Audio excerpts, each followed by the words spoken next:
ফেরাউন টিটকারি করছিল, এই হামান তুমি আছো? হামান বলছে হ্যাঁ আছি।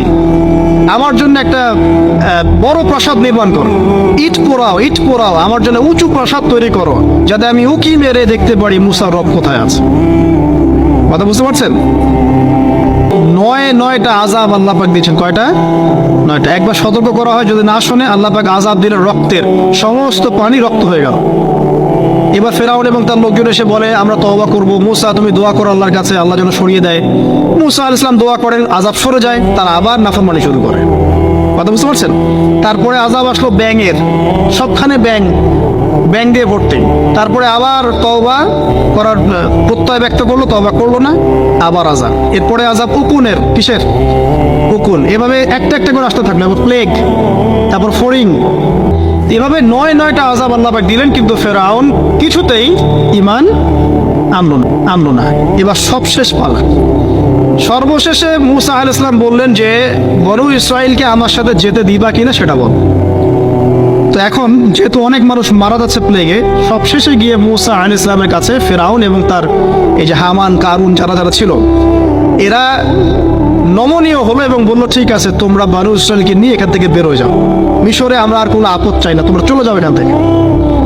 এবার যখন মুসা আলাইহিস সালাম এবং বনু ইসরাইল এখান থেকে বের হয়ে যাচ্ছেন, বলা হচ্ছে তাদের সংখ্যা ছিল প্রায় 30 লক্ষ, কেউ বলেছেন 40 লক্ষ। সংখ্যাটা ফ্যাক্ট না। বনু ইসরাইলের একটা বড় কম ছিল, 10 থেকে 20% মানুষ মিশরের বনু ইসরাইল ছিল। তারা এখন বের হয়ে যাচ্ছেন রাতের অন্ধকার শেষ হয়ে ফজরের সময়। ফেরাউনের মাথায় আবার শয়তানি চাপলো। সে বলল না, এদেরকে যেতে দেওয়া যাবে না, যদি চলে যায় ওখানে গিয়ে যদি বিদ্রোহ করে আমাদের উপর হামলা করে, কি করণীয়?